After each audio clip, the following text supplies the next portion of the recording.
Hi everybody, welcome back to Inkko Talk session 2. So sorry that the other live cut for anybody else that was on the previous live.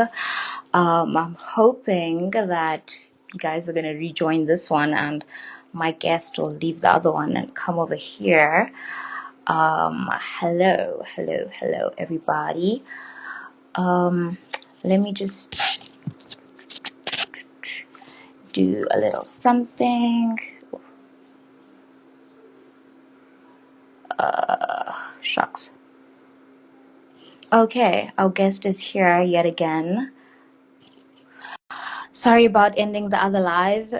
Something happened, a big oopsie. So my apologies. Yay! Hey, we're back. I'm so sorry about that. Something happened, and I was like, That's all right. ooh, I was like hectic. literally having a whole conversation by myself. I was like done with my story. Oh, I'm so sorry. I'm so sorry. That's all Uh, right.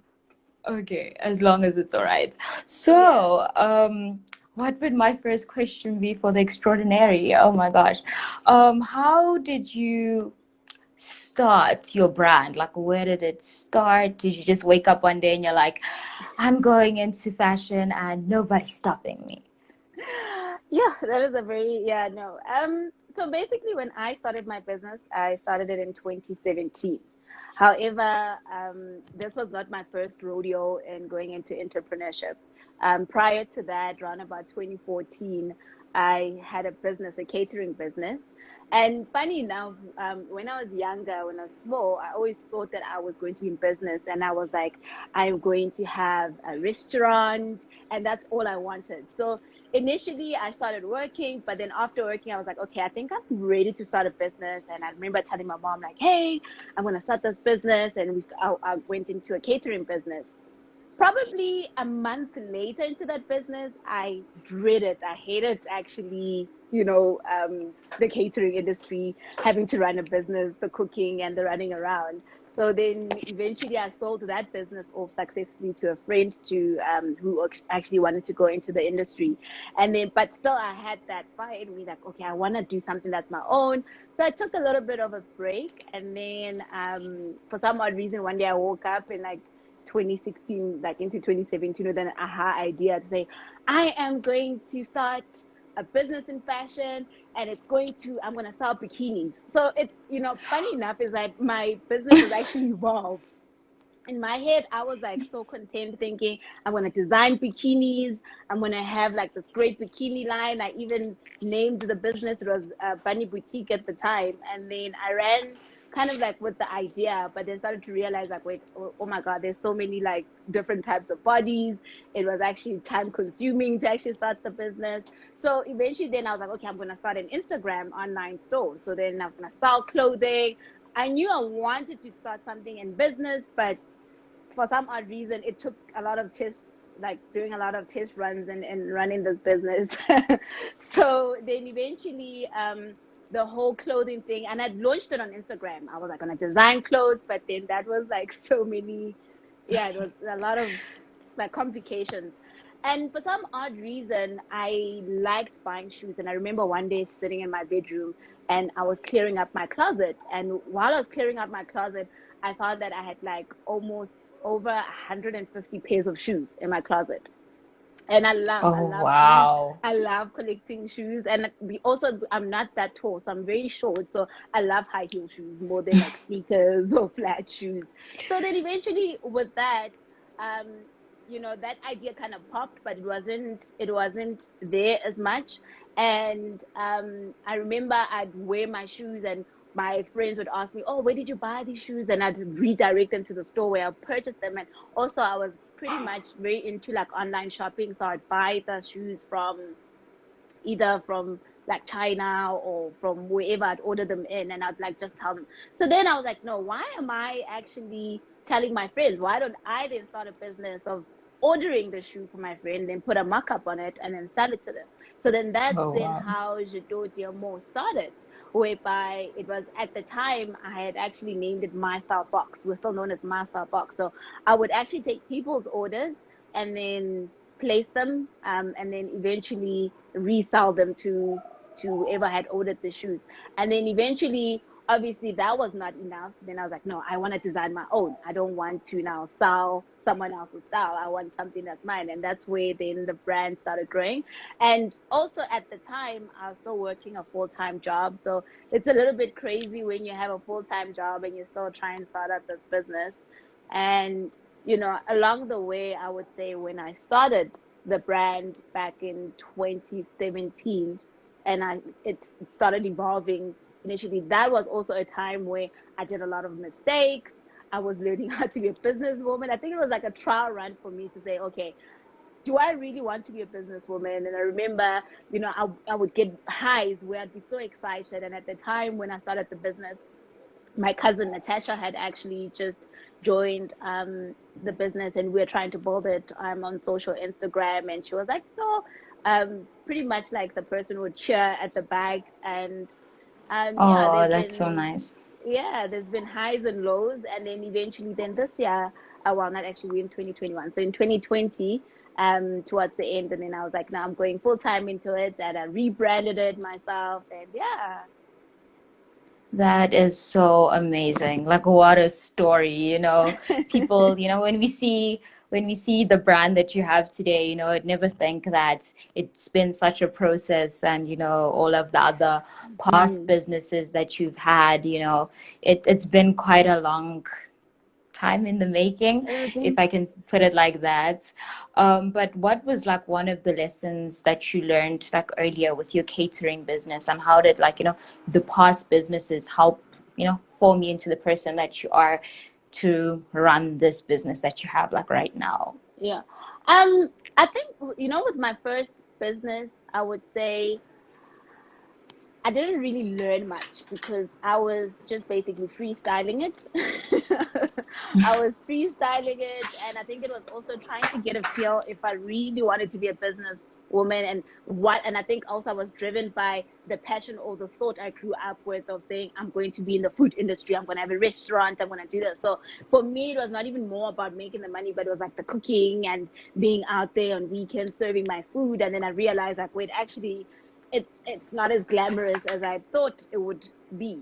However, once then I then migrated into my Starbucks, then it became a different ball game. And the first lesson that I learned was being. I think the best thing I can give advice to someone is you must just start. Like that's my biggest lesson. It took me so many weeks and months trying to prepare this whole concept to be super perfect.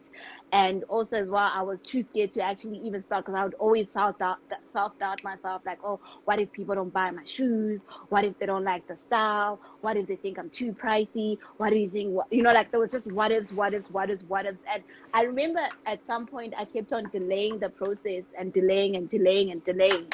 I mean, if I really look at when I registered the business at the time, that was like in February 2017.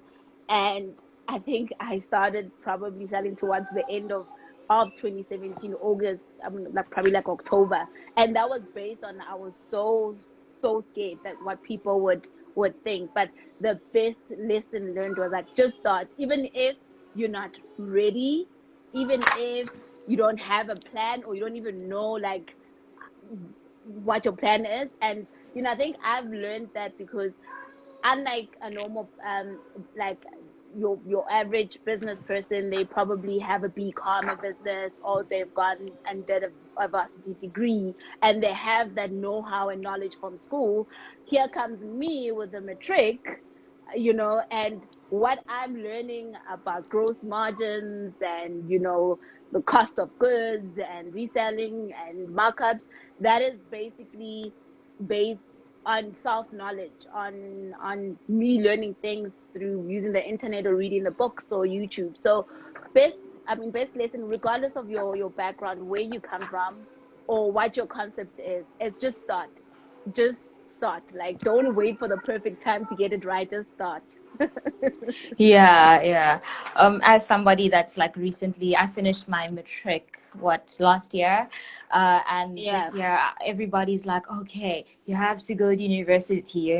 There's no option. I'm just like, I can't do that. I want to start a business. Okay, I have started a business. I want to, move in that direction. So, like, what would your advice be to like other matriculants that are like under pressure from their parents to go to university when they know like their hearts are not really there? Yeah. I'm definitely in the forefront for school.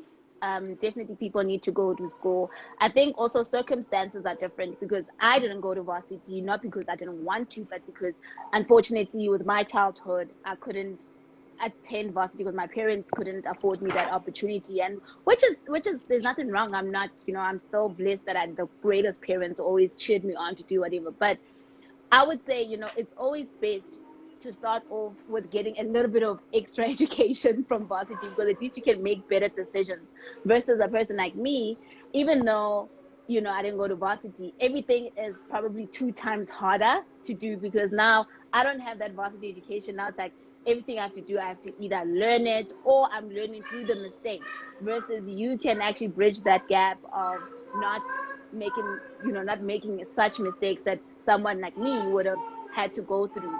But also on the other hand of saying that, I feel that, we unfortunately, I think the education system that's been built for us, from primary, I mean, to high school, it has kind of like a brainwashed mindset way that, kids are, it's like you have to finish matric and then from there you have to jump into varsity and then you get a job and then you have kids and then that's it. And what is happening is now we don't have a generation of people that are self-inspired.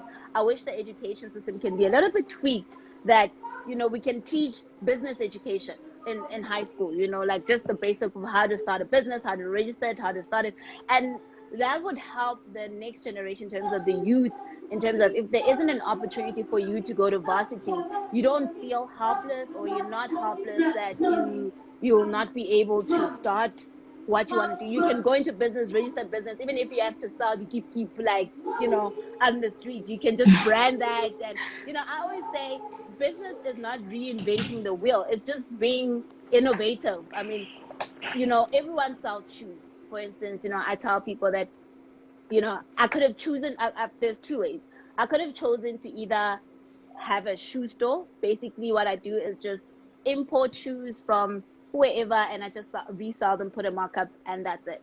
And then, but I decided to take, the route of actually um, designing my own shoe and actually building a brand because I want that brand to be available at many stores besides my own store. So it's just those basics that I wish that from high school it could be a subject that entrepreneurship can be a subject that is offered to to high schoolers in terms of to be able to give opportunity to people that don't have that opportunity to go to school.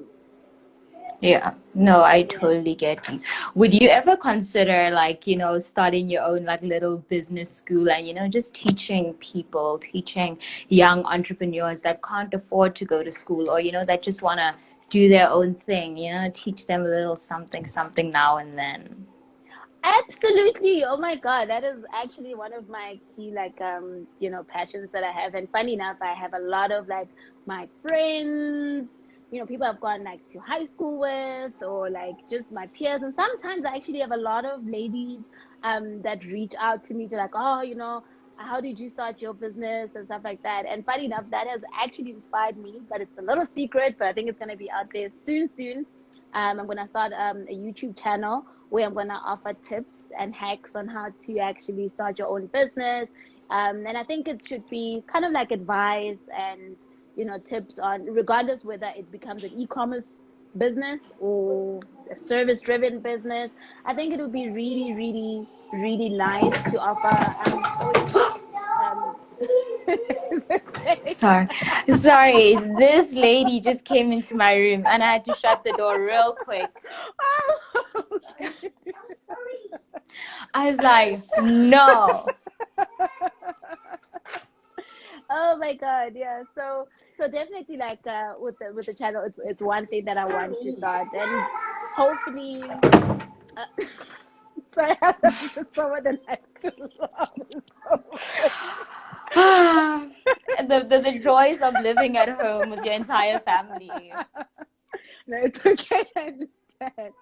So yeah, so definitely, I think the first step to that, what you just asked, is obviously having the channel, and then eventually it will. Hopefully, if I do get the time, as progress, I don't know how my business kind of like opportunity will carry on into life.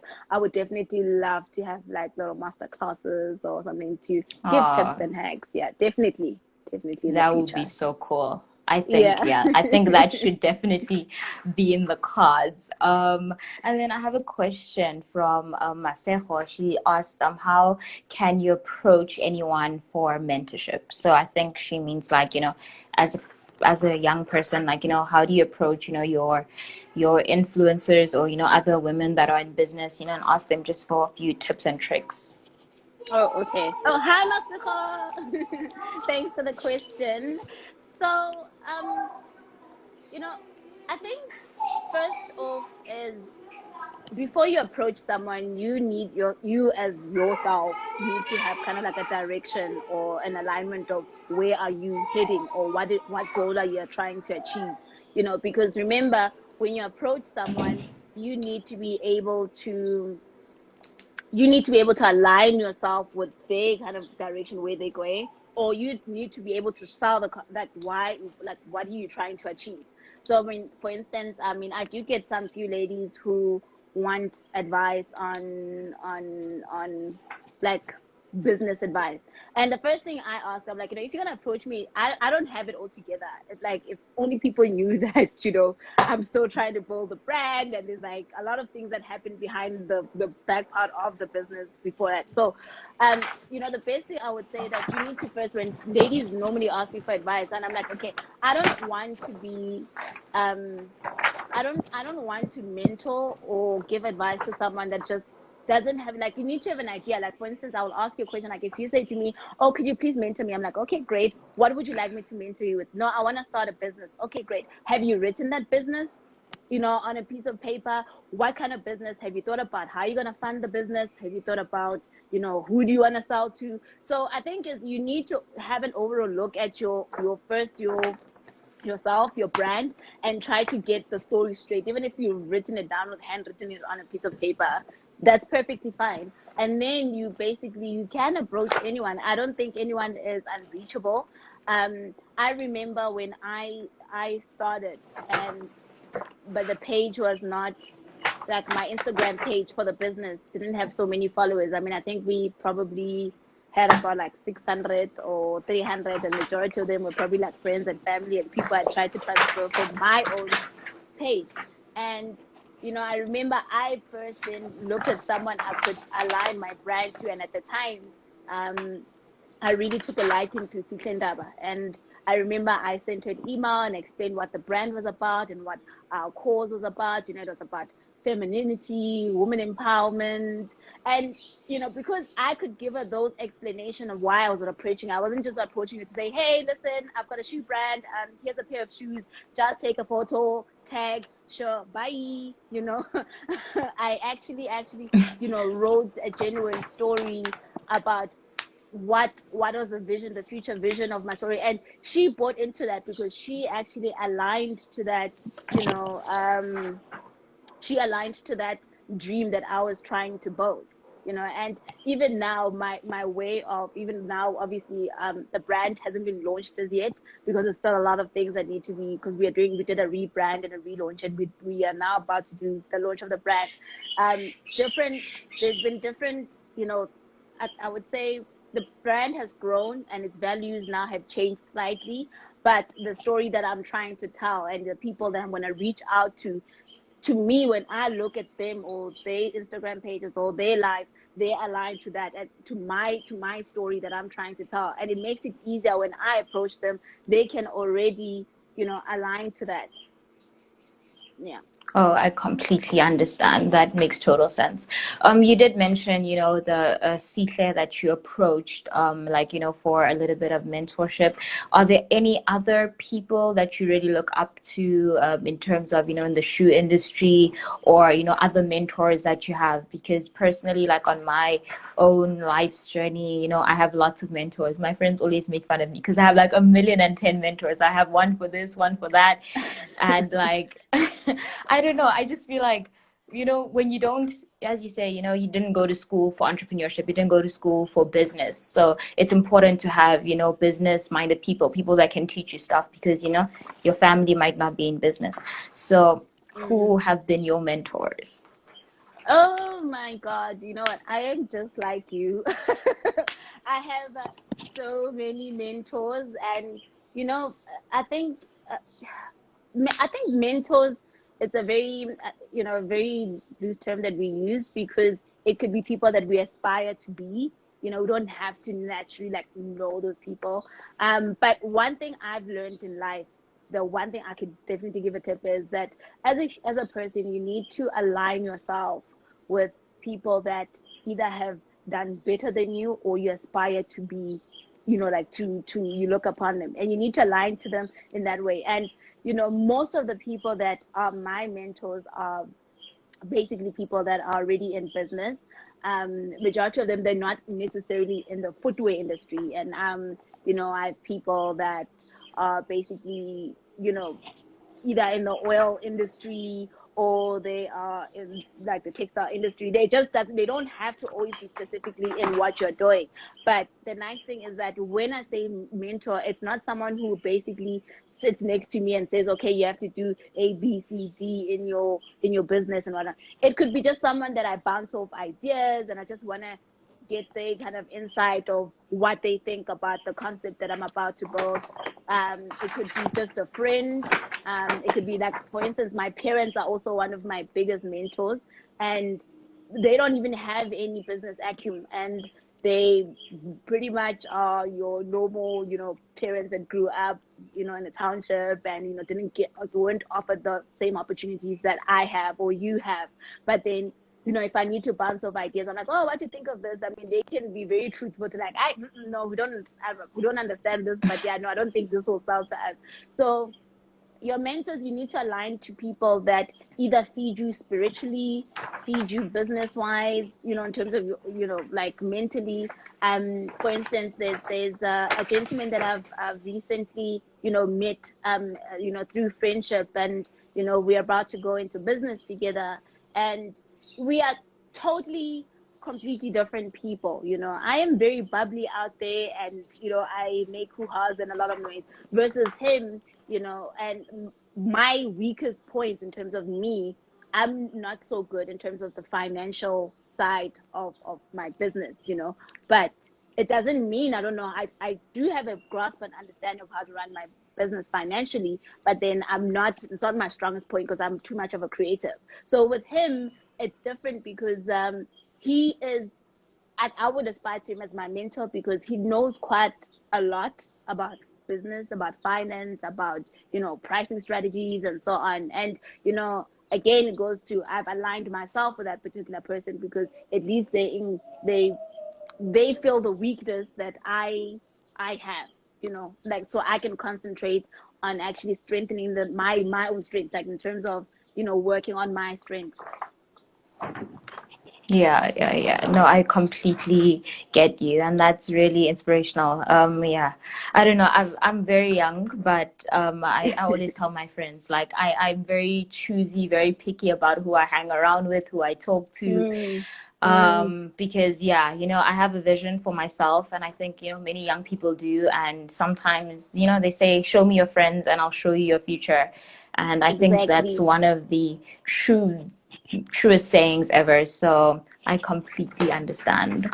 And Definitely. then I wanted to ask you, like, how did you get over the hurdle of, when you start your business, and then you have to promote yourself and you have to, tell your friends about it and all of those things. Sometimes you get a little shy. You don't want to show Yeah. your friends because, like, what if they don't like it? And what if they think this? What if they think that? I'm just like, I'm one of those people. Like, I'll never okay, I won't promote my stuff on my own page, but then on the business page, I'll be, putting things out there, and I'm like, oh, I'm scared. What are my friends gonna think?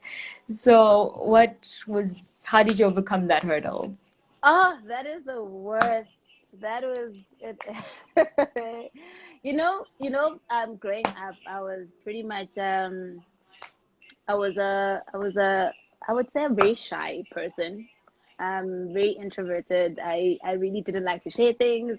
I would just want to walk into a room and sit in my own corner and just not like, want to do things. But I think what helped is that I had, some experience working in retail, where I was doing sales. And that kind of actually molded my character in terms of that for you to get opportunities out there in life. And that changed my mindset, was that for you to get opportunities in life, you need to put yourself out there, whether you like it or not. Like, for instance, I think I mentioned earlier to you that I don't like interviews. I don't like to be in front of the camera, but it's something that I have to learn to do because it's something that I struggle with.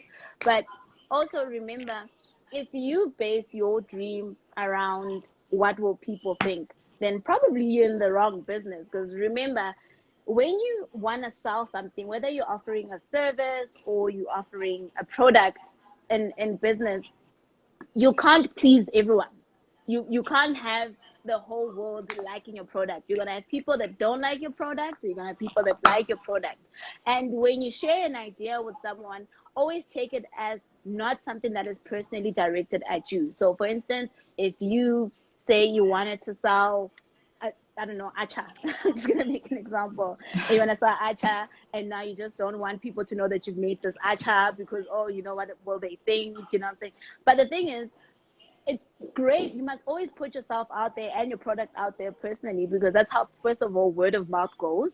People now get to know more about your product. That's number one. Number two, also as well, now we also in an era where people want to put a face to the brand that they're buying or the product that they're buying. They just don't want to buy a product that is faceless. And it doesn't mean that you have to be the face of the brand. You can put someone else as the face of the thing. But also, you need to learn to be kind of like out there and let people know who you are.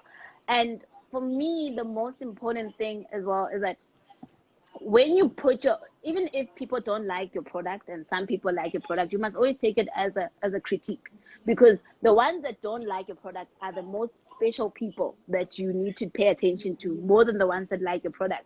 Because the ones that don't like your product, you need to then ask yourself, why don't they like the product? They could not like the product because maybe they hate the packaging, or maybe there's a spice that you're putting into your acha that they just don't like the taste, or, you know, and maybe you could find another way of maybe producing another product that doesn't have that specific acha. And sometimes it's okay. You'll just have people who just hate your product for the sake of hating it, don't like it. So I think the best bet is also learn to share, like, your family, your friends, share the concept with them. I mean, you also can control how much you want to share the concept with them. But the moment you tell them about what you're trying to start, it makes it easier, word of mouth. And they get to tell their friends, and then their friends get to tell each other, and before you know it, you're having like this whole community of people that like. And that's how I also started. I had to then put myself out there. Oh wow. Yeah. Oh, the concept of putting yourself out there is still very scary, I must say, but I understand the importance behind it. Yeah. And as you say, your biggest critics, they're the ones that you I should focus on because exactly. they'll help you develop the most. The most. There's And yeah. always remember, with business, it's never about you as the individual. It's about the money that you're trying to make. If you're gonna always be feeling bad because someone told you, like, oh, your product is so, oof, we can't buy it. I mean, I remember one of the lessons that I was learning when I was designing my shoes. I would design these shoes and I'd be so excited. I'm like, oh my God, this is the next greatest thing. And I'm like, okay, great. I know these are gonna sell off and everything. I remember one of my mentors asked me, she's like, well, I hope the shoes that you're designing are aligning to the trends that are happening globally. But you're not just designing because whenever you love that shoe, and stuff. And I was like, what do you mean? It doesn't matter. People are just gonna buy the shoes. And it's like, no, because remember, you might be designing and you love that shoe, but you're not gonna buy 1,000 pairs of shoes from yourself. The people, the masses are the ones that are gonna be buying the shoe from you. You understand? And you need to then start looking at the trends of what people like, what people don't like, and also when you start having your clientele and they start maybe giving reviews about your product, and they start giving reviews about you know your service, like how you service clients and so on. You need to take that seriously, because those are the most important people. The critiques are the ones, and they're not critiquing you as an individual because they don't know anything about you. They are critiquing the product or the service offering that you're giving. Okay. Mm. Okay. So then, I would want to ask you, what are like the worst critiques that you've received, but the most helpful, from, yeah, let's, spice it up. Because people are quite mean, are quite harsh, but I'm sure there's one critique that you've received and, it made you change something in your shoes and it's made a difference.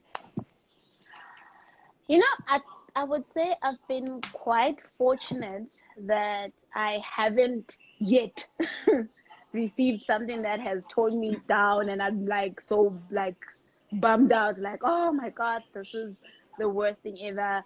I think what I've gotten is really average things, stuff like communication, like with customer service, if someone has an inquiry and they that you're not responding on time, you kind of learn such things like that, because remember, each client that inquiry leads to a sale. So if you delay on that, that means then it's money that you have lost out, or that you could have given, that you could have gained, but now you've given to another brand, or they've gone wherever else they decided to purchase.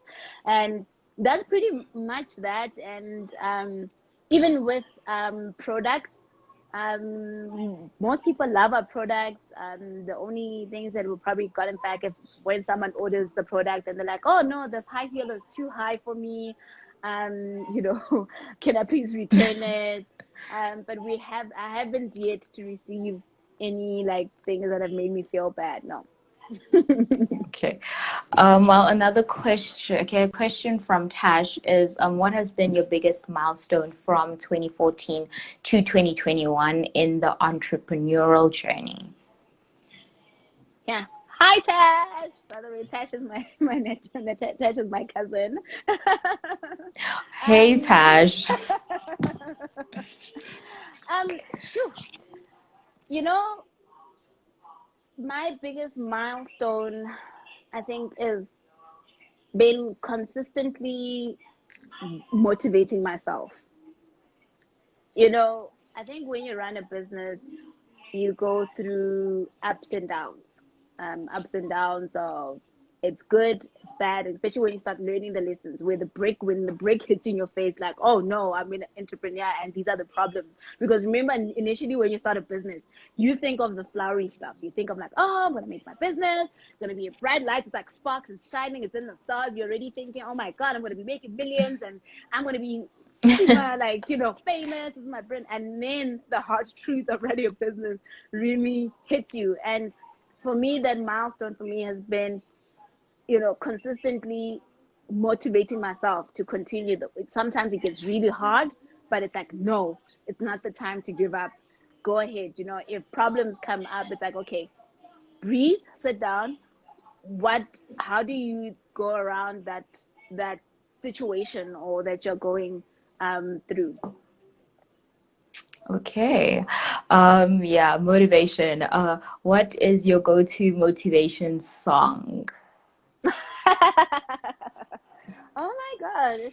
I listen to so many um songs actually, but one of my favorite songs is I think maybe because it has to do with shoes, but the overall story of the uh of the song doesn't really pertain to me. But I like a song by Beyonce and The Weeknd called 6 Inch Heels. And I think it really inspires me, because it talks about a woman who's making money. He's all about being goal driven, and She wants to get, and that's kind of like my upbeat. Like when like things get a bit bad, I'm like, I just listen to it and I'm like, okay, great, time to work, time to work. Yeah. Oh, yeah. I have not listened to it. I don't think I have, but I surely Yes, will after today when I need I a know little bit definitely. of I'll motivation. I'll send you the title, then you can listen. I actually got introduced to that song by my cousin as well. That's so funny. Yeah, but Yeah, so in terms that's of, if you it. don't mind me asking, your business, what is it that you said, you're so scared to tell your friends and family about, like in terms of your concept? Oh, okay. So my business, the one that I'm currently doing, is social media management. And yeah, so what I do is like I approach small businesses because I'm trying to build my portfolio. So I approach small businesses and I ask them if I can, create content for them and manage their social media accounts. And for that, I do it for absolutely like nothing, just because, I'm just trying to get into the hang of things. Mm. Um, but the business that I want to go into, develop into is the lip gloss business. Hello. And Oh, yeah, okay. so I want to start creating lip gloss and selling those. And I actually bought the tubes. So I'm almost there. I just need to Nice. actually, actually get into the process of making them. But yeah, Okay. just approaching your family and like, yeah, I know university is supposed to be this year, but I think I want to be an entrepreneur and I just want to go on different business ventures. So like, how? But I think for me the best bit. Remember, with my journey when I started, I was working. I was working a full-time job and running the business. And I think for me, regardless whether you are studying and you are running the business, because I think it, for me, I would advise you to, if you can, depending on, because I don't know your circumstance, if it is an opportunity for you to go to varsity, you can go to varsity. Maybe try to study something that you can use at a later stage for your business.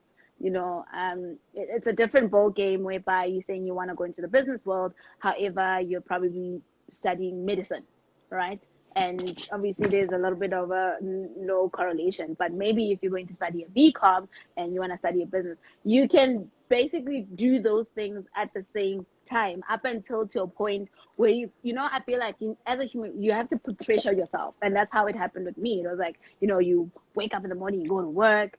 And then on the other hand, it's like you're trying to run this business. And then along the way with the journey, something falls off. So it's either your work becomes more demanding and now it's like, oh, I can't run this business, or either now your business takes much of your time and then it's hard for you to concentrate at work. So then you have to choose between the two at some point, but at least you would have learned something from school. At the same time, you would have started like running your business. Because I mean, even with my business, it didn't just start like yesterday. It started in 2017, and in 2017 it was based on me working full time, using the sales skills that I learned from my retail years into this business, and also going through the ups and downs of like, oh, actually I don't want to sell shoes, and the next morning, 2 days later, I'm like, okay, no, wait, I want to sell shoes again. And then trying to run the business.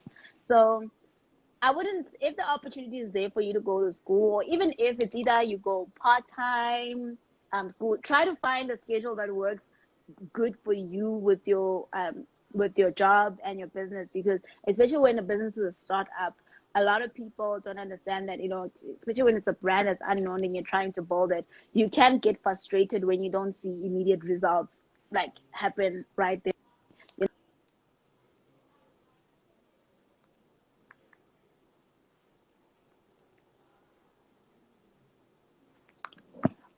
Could you please repeat the last part? I can't hear you now.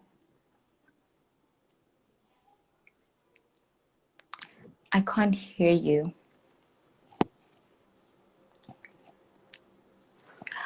Okay, I can't hear you. I don't know if anybody else can hear you.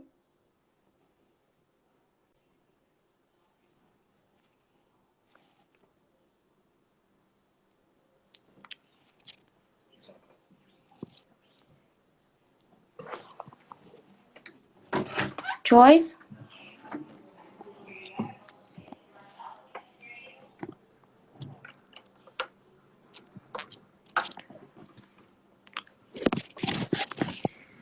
Joyce, me. Can you hear me? Can you? Okay.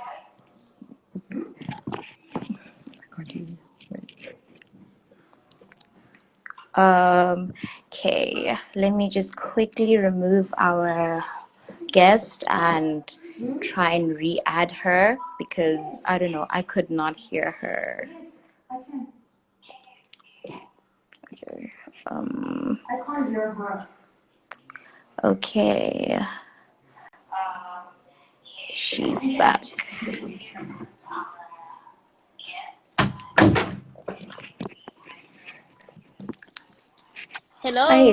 hi. Sorry about Hi. that. I couldn't hear you anymore. No, that's fine. Actually, my phone rang, and then I kind of stopped it, and I think while I was doing that, yeah. Okay, no, no, no, no. It's fine. I completely understand. You can continue where you left off. I don't even know what was the last thing I got cut off saying. Okay, I don't have the best memory, not gonna lie. So I Oh no, think, that's all right. Okay, okay, that's fine. We can. we can go to the question after that. It was another one from Masejo, about what habits do you think entrepreneurs should have? And Oh, that is like such a struggle for me that I'm still trying to pick up. But off the top of my head, as an entrepreneur, first of all, I would say the people that you align yourself with, be friends or family, acquaintances. Those people are they're very important because as you get busier and you start building a brand or whatever you want to do, they say the road to success gets lonelier as you go because people are starting to be so you need to align yourself with people that understand where you are going and the reason why you take up certain decisions in your life because you want to get to a certain point. So the habit of keeping good people in your life, that's the most important thing. The second thing for me is that which I'm still struggling with is, having time for yourself. I find myself, and I think maybe because I'm still also at the earlier stage where I'm trying to build this big brand and I don't have time for myself. I'm consistently like working, working, working. Like, first thing I wake up in the morning, I just want to hop onto my computer and start working, and I don't take lunch. I eat at my desk, and then at night it's like 7 o'clock, 8 p.m. I'm still typing away, and I realized at some point it's starting to take a toll on me, and I'm trying to find a way of a good having a ritual is the best thing to do. Like in the morning, have your me time. Either take a walk before you go shower, or you take a run and then wake up, have breakfast. Try to have good times because you don't want to burn out very soon. Like you don't want to burn out sooner than you have achieved what you were trying to achieve. And I think my personal one that I have in terms of habits is that, this does not fall for anyone. I'm a religious person in terms of, I've got my own relationship with God. So that I always try to make time, with God, with like the person above me, and I sit and I read my Bible. And when I say, I make time with God, does not necessarily mean that I have to go to church or something. It's just that for me, sitting down, reading a verse, conversating with him about my plans or how I feel when I'm having down moments or when I'm like super excited and everything is happening, that's like my rituals. But, you need to find something that habits that make you happy and make you live a healthy life, both physically, mentally, emotionally, because it can be a very daunting and hard road into entrepreneurship. yes, yes, yes, yes, yes. Okay. For me, I don't know much about being an entrepreneur, but one thing that I do is wake up early. I don't know, I'm a big believer in waking up early because, some people are like, oh, why are you up at 5 a.m.? But you get so much done and you have more time to yourself, as you're saying, self-care. and all of those things. So waking up, yeah, it definitely helps. Yeah, And look, then next, no, sorry. I was just about to just add, like, I think also we never want to put pressure on people to say, oh no, waking up in the morning is like the best thing. You must like click that you may be like bright-eyed, bushy-tailed, and you're going to work. I think you need to find your own habit on how to work. Like for instance, for me, I'm a night owl. So in the morning I can wake up, but I tend to have a lot of energy in the mornings, right? When I wake up. But then as from like 1 o'clock, 2 o'clock, everything goes downhill, like in terms of my concentration and me wanting to do stuff. And we even have a joke, I mean, between my best friend, and she's always here helping me with my business. And she was saying to me, she already knows me, and when we go to meetings or we have to do shoots or whatever, she'll always say like, okay guys, try to make it like super quick, because come 2 o'clock, Matapela is already like going downhill. And then you find that my mood of wanting to work or doing stuff, it goes downhill. However, come 7 o'clock until 3 in the morning, I'm up working, I'm alert, I'm like, okay, I can make. So I think it's just finding your own pattern, your own habits on how you want to do. And also that also depends on your circumstances. I mean, I'm quite fortunate for now that I don't have kids at the moment, so at least I get a lot of time by myself. I live by myself versus, someone who is maybe married or lives in a family household that is busy, or they've got kids. So yeah, different strokes for different people. yes, definitely different things, to each their own, to each Yeah. their own. And then in terms of being a female entrepreneur, do you think that it is more difficult to be a female entrepreneur than it is to be a male entrepreneur, or is it just everything is the same and people are just complaining? Hmm. You know, I would say it also depends on the industry that you're trying to go into. Um, I would say, for me being a woman, I would say has been quite an easy thing, because there's a lot of opportunities offered to females, especially if you're like female, you're black, you're young, you're youth. There's many opportunities that you can find out there. And I always say that it's not hard. Women are like, we are super women. I mean, women, we can do the exact things that men can do, and probably be even better. We like do them better. Amen to um that. yeah, I think it depends on that question really depends on the industry, because I cannot begin to answer for other women. I mean, for instance, I mean, there's women who decide to go into construction or decide to go into mining, and some I've heard from friends that I know that say, oh no, it's so difficult. It's such a masculine, industry. It's so tough. They don't take you seriously when you're a woman, and versus with me, I'm in textile, I'm in footwear manufacturing, but for ladies, I'm in the fashion industry, and for me, I haven't had those hardships.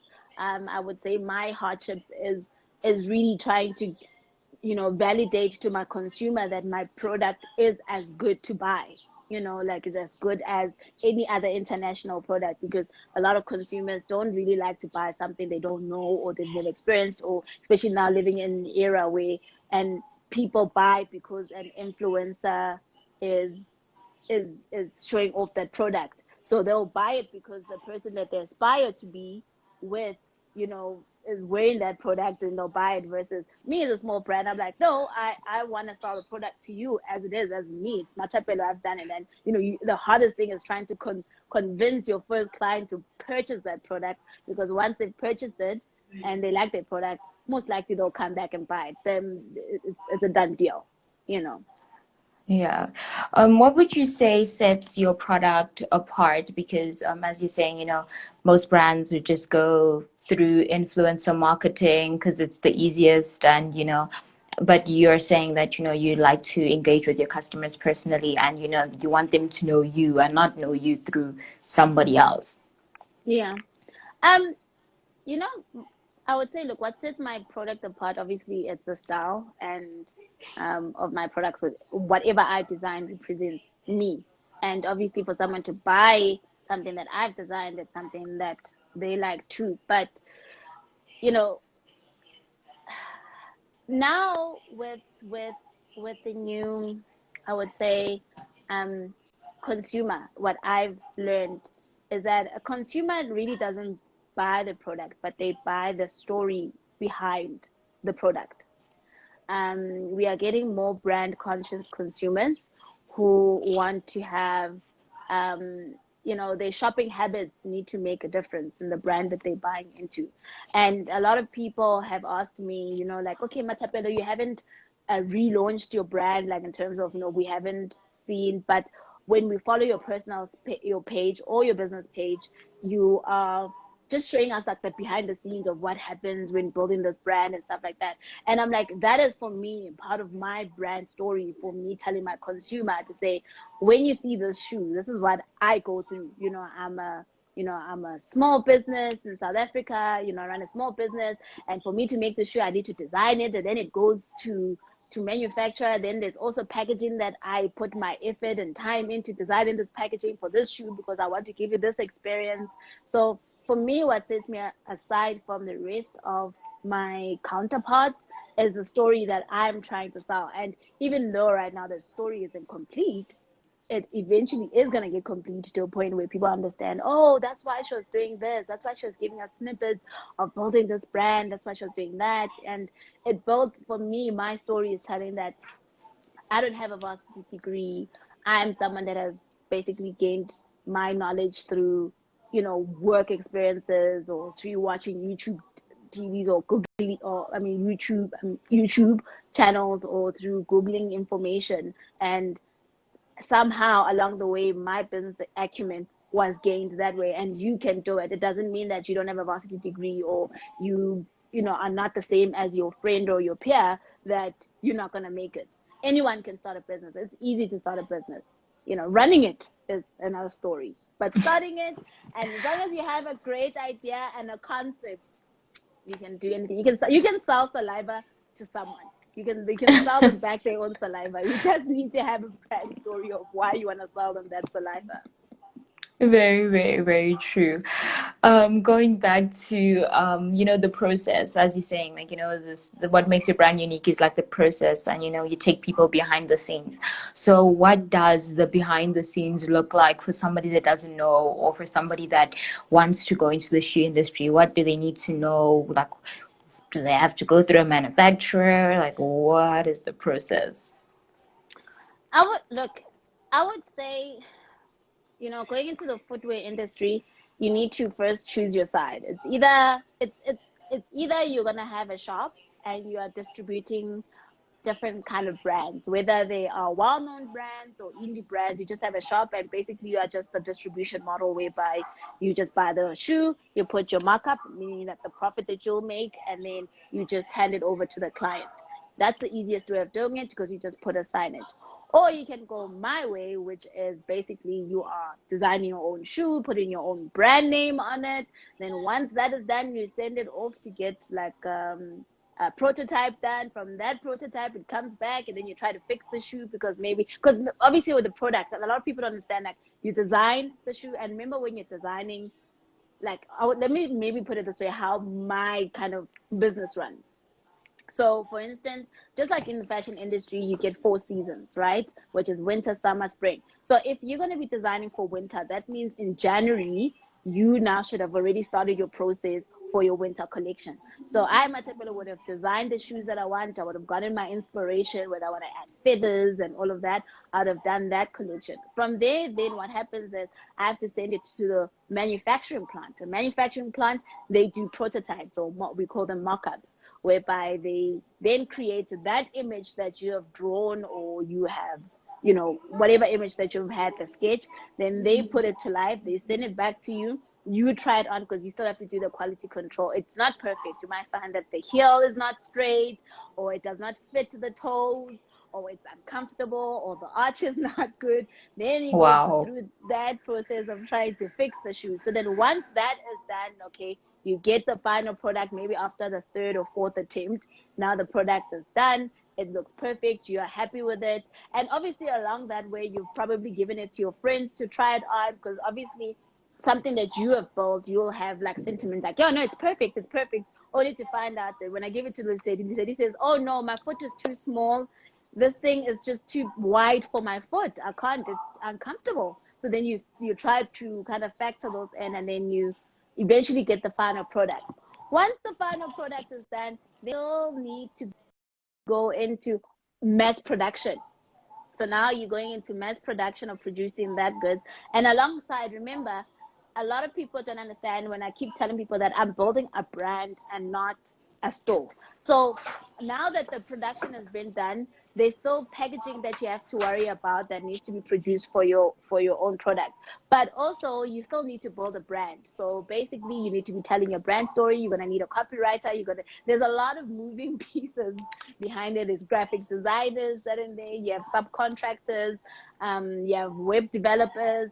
And I think one of the things was when I then decided to rebrand my business. And, in my head, being a creative and being someone that's like, oh, so inspired by business, I was like, oh, no, this is just going to take 2 months and that's it. And voila, we do a launch. Only to find out it's a learning curve that actually this has been now probably going into like a 5th or 6th month process, because it's like sometimes you take 2 steps forward and it's like 10 steps back, because like, oh no, the copyright for the website was not done, oh no, we need to do the promo codes, oh no, this is not working properly on the website, so we can't launch the website. Or then production is like, oh no, the heel that you've designed, you know we are delayed in it because then we need to mold it properly, and then you're like sitting there like, okay, now it pushes back production to another 6 weeks, or Oh, wow. packaging. So there's a lot, and then you still have to deal. So I think my business also deals in that, because currently with me, my shoes are produced overseas, and eventually I would want to get them produced locally, but I'm still looking for the right manufacturer who can produce my goods, because currently, we used to have a really great footwear like industry which was thriving back in the day, and right now unfortunately there's not many footwear producers that are available, especially for women's shoes, that can produce the type of quality that we'd want to sell to our consumers. So that already, for me, my business entails the e-commerce side of the business. There's the building the brand, there is the production side of the business of producing the actual shoe, and also there's the export side of the business. So you need to know like, oh, okay, once your shipment comes, then you still have to deal with SARS and paying your taxes and so, and then from there it's the logistic part of getting the product there. Once the product has reached, you still have to deal with stock inventory, how many XQs can you put there, serial numbers.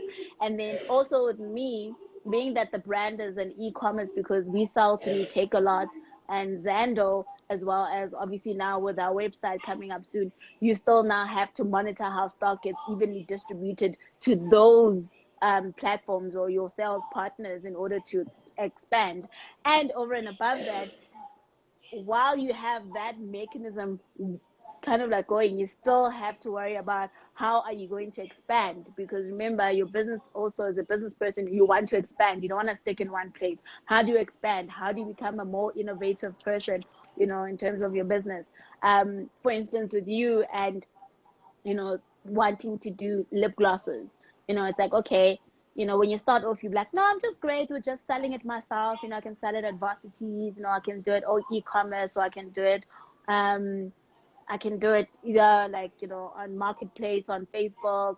And then eventually you're going to be like, no, I want to see my business on Takealot, on Net Florist, on Zando. Okay, great. Then you get there, then you're like, no, I actually now want to see my lip gloss at Woolworths, at Fashini and YDE. So then that also then means that Oof. now you distribution. So, but don't be depressed. It's just like it's a stage. You can't do it all at once. It just grows gradually. It becomes bigger and bigger and bigger. And then you get to a point of like, wait, do I want to have my own makeup store? Do I want to add other ranges besides lip gloss? Do I want to add lipsticks? Or I add, nail polishes? And also, while you're doing that, it becomes a case of, oh, wait, maybe I want to do brand collaborations. Maybe you want to work with Mac or Estee Lauder in terms of maybe producing a color for them that you want to do for a better cause. for something for your brand. So, and you also still need to think about your corporate social responsibility. So even though you're making all of this money or you're selling all these products, what are you actually giving back to, what are you giving back to society as well? You want to have that brand story as well. You need to give back as much as you are getting. Yep. Wow, there is a lot to do, a lot to learn, but I'm trying not to get scared off. But yeah, that information was very insightful. Yeah, Now I but have a lot to think about. yeah, no, think about it. But I would always advise you is that you don't. It's okay. You don't have to know everything. You don't have to know everything. Just start, but also try to figure out what your strengths are or what you enjoy doing.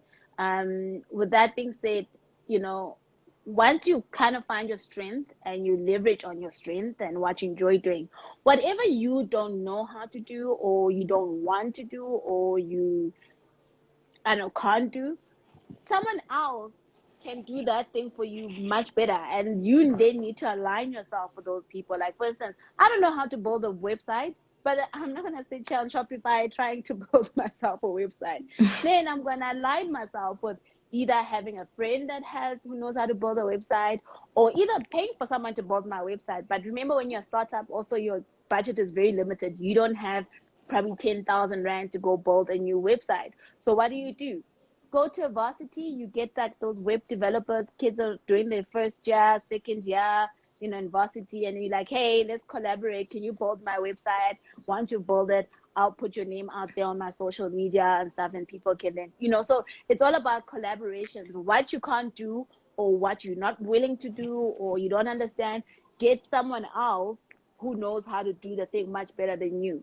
It really cuts down the time on you trying to learn that thing, but at least understanding it, having an overview of understanding, that is good. Wow. Yeah, I totally understand. Well, I had to build my own website. I had to learn. I was there every day fixing things. I had to learn what a SEO was. I was like, what is that, Google? What is it? So yeah, it was quite a process, but it's fun. And once you do put your time and effort into learning things, you can also sell it as a skill. Yet again, Yeah, that's what I've learned, exactly. whatever I put my time into learning, now I can be like, okay, I can help you with the website because I did it for myself. So I know Exactly. now how to do it, you see? Exactly. So yeah, that is in the works. But I think we have actually been on this interview session chat for over an hour now. So Oh yeah. I think we're gonna I do think three that more questions. Yeah, I think I Um, see like a questions here there.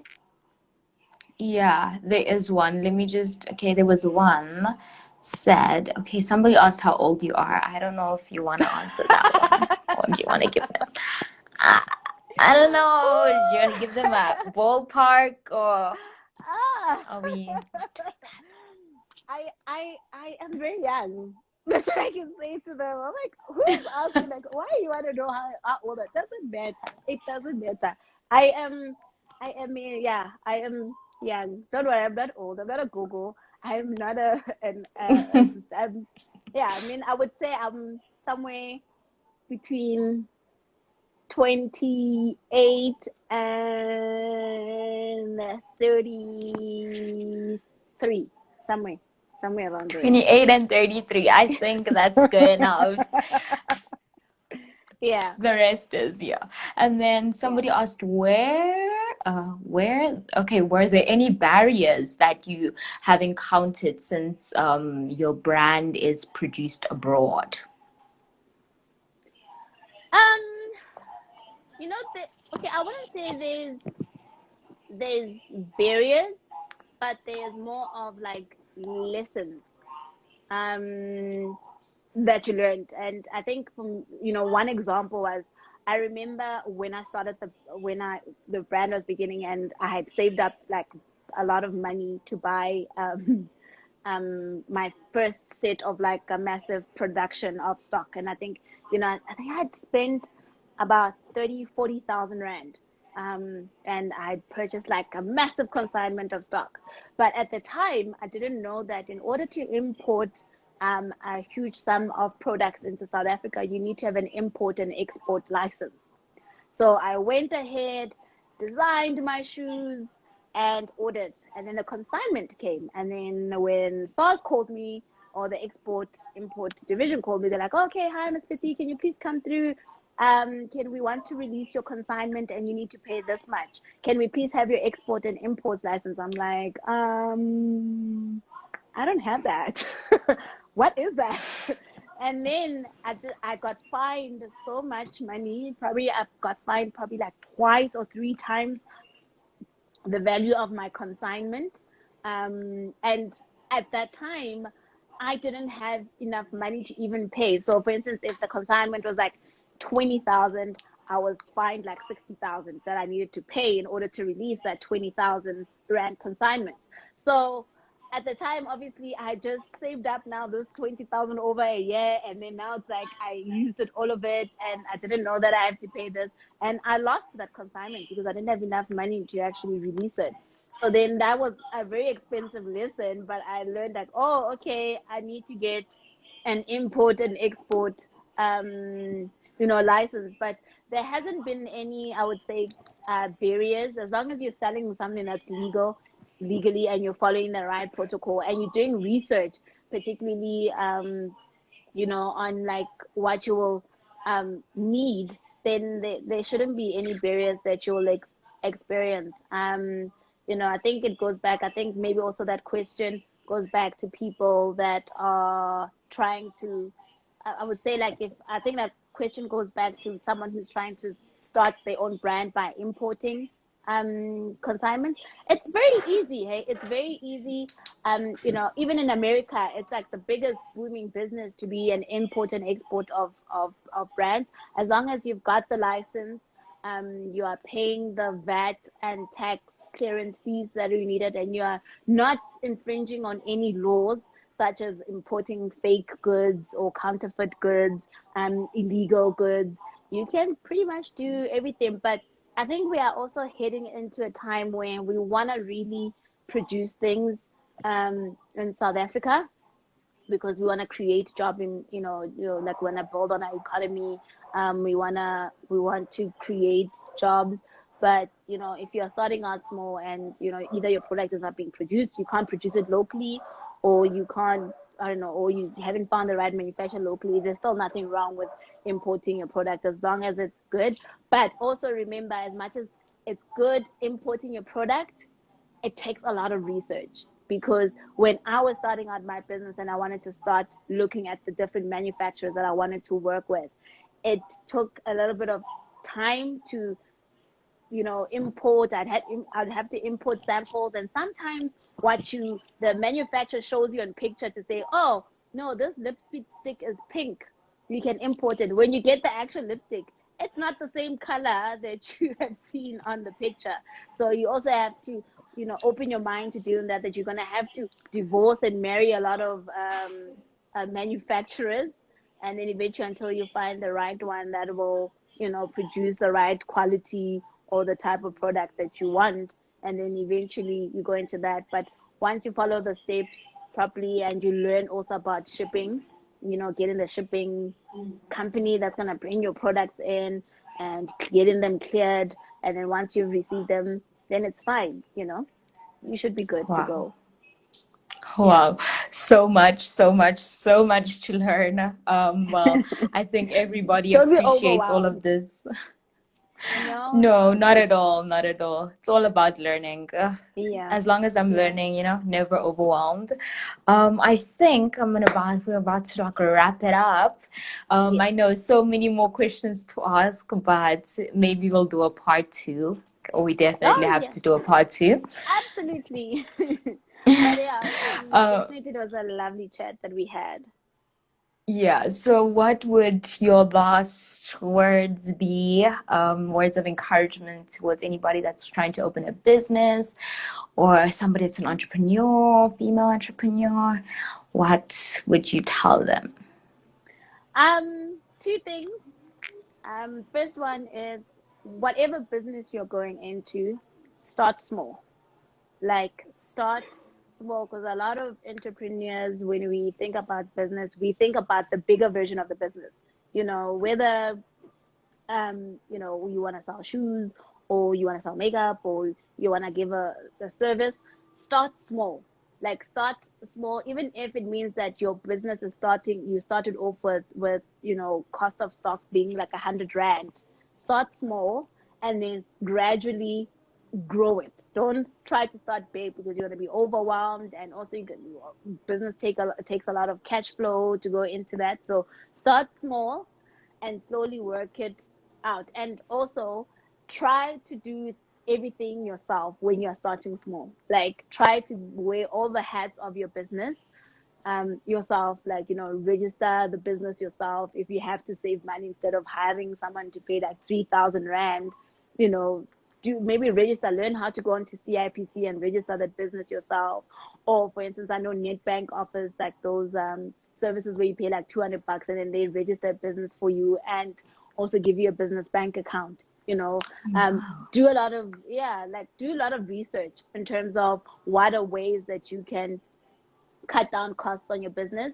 But start small, because when you start small, it makes it easier for you to manage your expectations of the business, and you don't get as frustrated, and it gives you a really relaxed time to learn your business, how to run it, and also learn to wear the hats, be the HR manager, be the finance manager, be the administrator, the receptionist, the web developer, the IT, because that also builds you to be a better CEO, or managing director, when your business is now bigger, because also you will have a full scope of what your business runs. And also, when you now start getting to a stage where your business is actually going big, and you need to get services from other people, now you need to either get a social media manager, or you need to get an HR consultant to start assisting you with stuff. People won't sell you things that you don't know. You'll be able to question people to say, like, okay, I see you wrote this on the contract, but when I used to head the HR side of my business, I did 1, 2, 3, and it's not aligning to what you are sending me. So what exactly is this that you're charging me for? So try to wear all the hats of your business. And lastly, but the most important thing, is just start. Like, start. Like, just start. If when I say start, I'm saying, like, you have your lip glosses, and you only have 3 in your hand. Go sell those 3. Don't wait to say, oh, I'm waiting to buy like at least 12 lip glosses, then I'll start making money. Just sell. Just sell. Okay, well, there you have it, everybody that tuned in. Just start. Yeah. Thank you so much for your time. Thank you so much for You sharing all of your tips and tricks, and, just sharing your experiences in business. I really appreciate it, because I learned so much today. And I'm sure whoever's watching and whoever's still going to watch this live, everybody appreciates everything. So thank you so, so, so much. We're honored to have you, and yeah, you've been amazing. You are most welcome, and thank you so much for inviting me. At least now I feel much better now with interviews and Yeah. conversations. I don't need to hide anymore. But I'm wishing you all the best with your business ventures, and anyone who has Thank you. watched. And yeah, I'm always here for any types of like tips to give out. And yeah, thank you so much. I really appreciate it. Oh, thank you. So yeah, now we can exit the live. Thank you, All everybody, for right, enjoy. watching. Bye bye. Bye. So yeah, everybody, there you have it. Tomorrow I will be having another Inkko talk with yet another entrepreneur slash social media manager. So I hope you guys tune in, and I'm so excited for it. Bye.